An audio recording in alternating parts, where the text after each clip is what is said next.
Hey guys, Aaron Cybertron Zhang here, and today I'm uploading Game 2 against Blake Hopper, also known as Mr. Bopper. Blake finished 11th at Worlds, as I described in yesterday's video in battle, and if you have not watched the first game against him, definitely check it out, because it was a really close battle. Going into the second game, I figured I didn't really need to make any adjustments.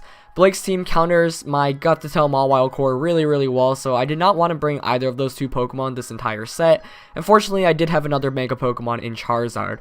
Blake, on the other hand, decided to get rid of the Mienshao, which really didn't do much for him the first game, especially since Taunt's not going to help him out very much, since he's probably expecting me not to bring Gothitelle. Instead, bring Rotom Wash, which was a really smart adjustment on his end, because Rotom Wash can burn my Pokemon, namely Conkeldurr, which actually doesn't carry Guts. It has Iron Fist and Life Orb instead, and it can also Thunderbolt the Charizard. So it was a smart adjustment by him, and we'll see how it plays out. So without further ado, let's get right into the battle. Now, the issue with the first game that I had was mainly with the Garchomp.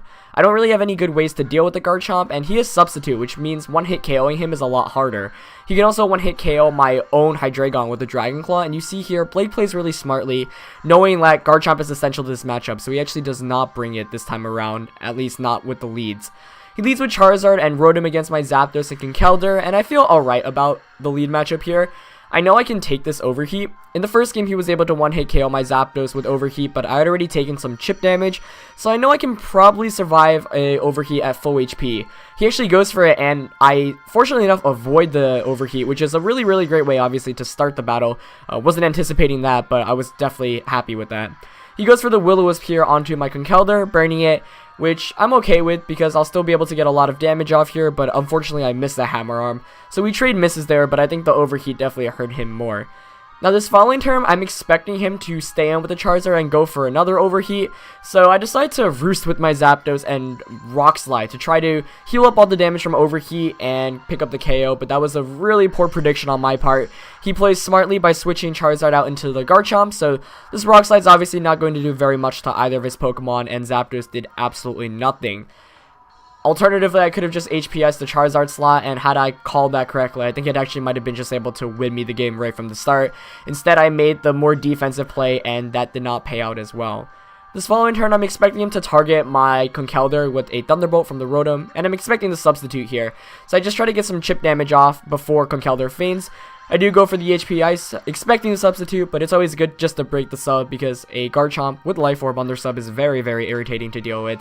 He goes for the Thunderbolt, but actually targets my Zapdos, so Blake is just outplaying me every single turn here, and he's doing a really great job. That Thunderbolt was also a smart play, because it means he'll be able to get some chip damage off. Enough for this Dragon Claw to do a whole lot of damage, not enough for it to KO though. This following turn I actually didn't Mach Punch with Conkeldurr because I thought he might try to double target the Zapdos, seeing how he targeted Zapdos the previous turn with Rotom. I do go for the Roost, and I know I can stall out this Garchomp since I've got Rocky Helmet and he's got Life Orb, so he's going to be taking a lot of recoil damage. But Rotom this time targets the Conkeldurr, so once again, Blake's got the edge on predictions, and I'm really upset with how I'm playing. I think he's basically outplayed me every single turn.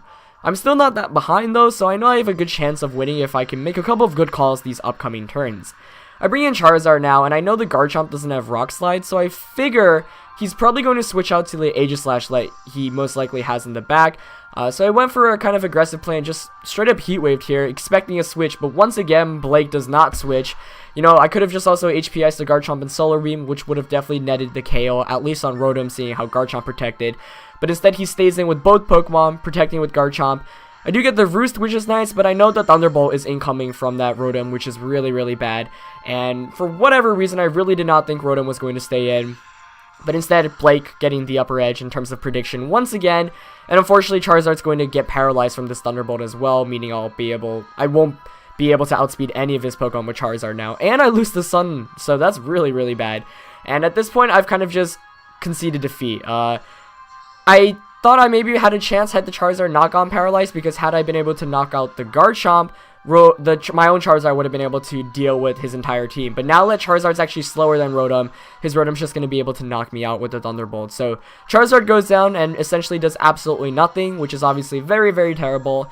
And now I know my chances of winning are very slim. I've got Zapdos at full HP, Hydreigon with choice specs against his full HP Aegislash, Rotom Wash, Garchomp, and Charizard. However, his Charizard and Garchomp are weakened, so I'm hoping that with some luck I can still pull through. I go for the Dark Pulse and Thunder Wave here, and I really thought the Dark Pulse would KO the Rotom, but it doesn't, unfortunately. And the reason I Thunder Wave there was because I was kind of expecting a King Shield, and even if he did, I would have been able to just try to get some Para Hacks, because if there's any way I can pull out and win this battle, it's with some minimal luck here. Unfortunately, I don't get the Dark Pulse flinch on Rotom, and I don't get the Paralysis on Aegislash. I think had I gotten one of the two, would have put me in a much better situation, but instead he gets a lot of damage against my Zapdos. This following turn, I'm really expecting him to just stay in Blade form with Aegislash, so I go for the KO there, and I do get it, which is nice, but it's still kind of too late to come back at this point. My only real way of winning is to consistently heal with the Zapdos. You know, maybe if I can bait him into knocking me out with the Dragon Claw from Garchomp, heal back to full HP, then it'll be Rotom Wash and Charizard against my Zapdos. I know I can take an Overheat, Roost, and, you know, can just stall out the game. So it's still not over yet. But the chances, of course, of me winning here are very slim. He does hit the Hydro Pump as well, and here he just goes for the Dragon Claw, knowing he'll be able to get the one-hit KO there, as I'm Choice Specs and he outspeeds me. So an excellent play by him there, making the safest play possible and bringing it down to a 1 versus 3. I'm going to continually Roost here because if he misses a Hydro Pump or two, I can actually win this game. So I'm kind of banking off of that right now. He goes for the Thunderbolt here just to try to pick up some damage. Might have not been expecting the Roost there, but I know the only way I can win now is Roost. His Garchomp goes for another Dragon Claw, and you see I still hang on. He takes the Rocky Helmet damage and the Life Orb damage, but it isn't enough to knock him out, and I really needed that. Unfortunately, had I just targeted Garchomp with Mach Punch early on in the game with Conkeldurr, I might have actually been able to come back and win this. But he's going to hit this Hydro Pump, and that's going to be GG, basically. Had he missed there, I might have actually been able to win, which is kind of crazy considering how well Blake basically played this game. And in the end, he is able to take the 2-0 win, but with a very weakened Rotom Wash and Charizard in the back. So definitely well played by Blake. I don't think I got the upper edge on him on any of one of these turns. I thought he just consistently outplayed me. I was making all these unnecessary predictions, and he definitely got the better end of me. So, you know, I was kind of frustrated because he played such a good game, and I don't think I made any good plays. But at the same time, I saw how close the game was, especially given, you know, when your opponent outplays you like that every turn, you expect it to be kind of a more one-sided battle, but it was still really close, and had I just predicted well once or twice, I mean, it might have gone the other way. So I still feel pretty good going into the Game 3. I know all of his sets at this point, you know, leftovers on Aegislash, Substitute Life Orb on Garchomp, typical Rotom Wash set, and I know he's probably going to stick with the same Pokemon going into the final set. So I feel pretty confident, got some important information out there, and even though I didn't take the win, got a good sense of Blake's playstyle, of course, and yeah. Hope you guys enjoyed that battle. Huge props to Blake for playing that really well. And of course, stay tuned for the upcoming Game 3 in this epic best of 3 set.